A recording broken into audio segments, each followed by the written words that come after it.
हिंदुस्थानाला स्वातंत्र्य मिळून 76 वर्षे उलटून गेली तरी पण हिंदू समाज मनाने पूर्णतः परतंत्रच आहे. कर्तृत्ववान, शीलवान, धैर्यवान, साहसी, त्यागी, संयमी, प्रखर स्वदेशाभिमानी व स्वधर्माभिमानी उगवत्या तरुणांची पिढी ही राष्ट्राची खरी मूलभूत संपत्ती आहे. या कसोटीवर हिंदुस्थान आजही दरिद्रच आहे. म्हणूनच पुण्यश्लोक छत्रपती श्री शिवप्रभूच्या अतिस्फूर्तिदायक जीवनाचा न पुसला जाणारा खोल ठसा आजच्या तरुण पिढीच्या चित्तांत उमटवणे हे अत्यंत अत्यावश्यक आहे. याचकरिता श्री शिव प्रतिष्ठान हिंदुस्थानकडून दरवर्षी धारातीर्थ मोहिमेचे आयोजन केले जाते. यंदाची मोहीम ही श्री तानाजीराव मालुसरे समाधी उमरठे ते भगवान श्री शिव छत्रपती समाधी श्री दुर्ग रायगड पर्यंत 6 फेब्रुवारी ते 11 फेब्रुवारी 2025 ला आहे. याकरिता सर्व शिवभक्तांनी दरवर्षीप्रमाणे यंदा पण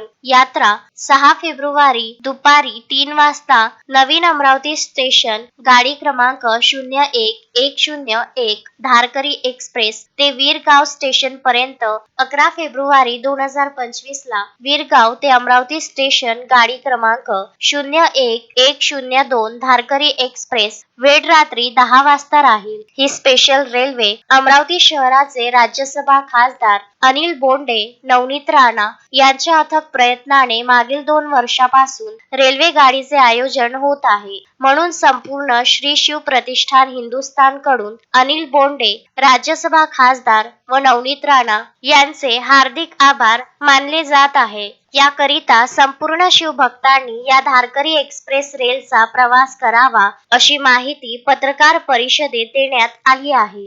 जय श्रीराम. मी कर्नल किशोरराव धोटे, श्री शिवप्रतिष्ठान हिंदुस्थान या संस्थेचा संघटनेचा धारकरी.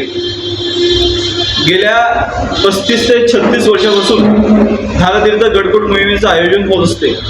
शिवछत्रपती आणि संभाजी महाराजांचा इतिहास महाराष्ट्रातल्याच नव्हे तर संबंध हिंदुस्थानाच्या तरुणांमध्ये भिनावं बिंबावं यासाठी गडकोट मोहिमेचं आयोजन केले जात असते.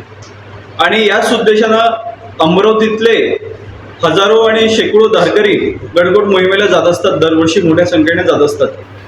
आणि गेल्या 3 वर्षापासून गडकोट मोहिमेला जाण्याकरिता आदरणीय खासदार बोंडेसाहेब आणि आदरणीय खासदार माजी खासदार नवनीतताई राणा यांच्या माध्यमातून आम्हाला स्पेशल ट्रेनची व्यवस्था करण्यात येत होती.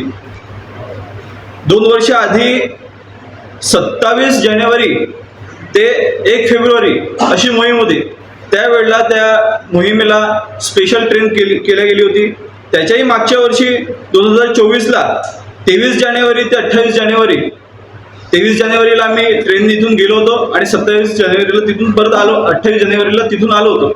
अशी व्यवस्था केली गेली होती. आणि यंदाही मोहीम उमरठ या ठिकाणावरून आहे आणि अमरावतीवरून तर वीर स्टेशन अशी ही स्पेशल ट्रेन आम्हाला करण्यात आली होती.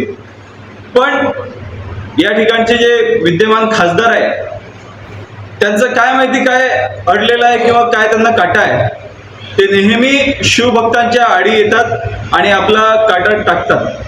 त्यांनी आता नवीन एक पिल्लू टाकलेला आहे की ही जी गाडी आहे ही माझ्या माध्यमातून आलेली आहे आणि ती 7 तारखेला रमाबाई आंबेडकर यांची जयंती आहे.